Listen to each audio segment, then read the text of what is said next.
İşte size soğuk kış aylarında gripten koruyacak, grip olanları ise 2 günde ayağa kaldıracak mucize bir tarif.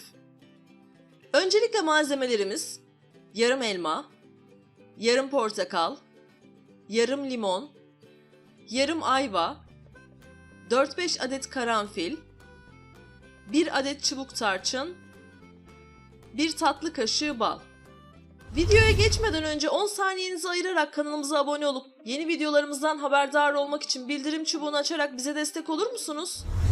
Öncelikle büyük bir cezve veya tencereye malzemelerimizi ekliyoruz ve üzerine 1 litre su ilave edip kaynatıyoruz. Kaynadıktan sonra ocaktan alıp ılıyıncaya kadar bekleyip çayınızı içebilirsiniz. Şimdiden afiyet olsun. 1-2 gün içinde ayakta olacaksınız. Şimdiden geçmiş olsun. Bize destek olmak için lütfen videomuzu beğenmeyi ve kanalımıza abone olmayı unutmayın.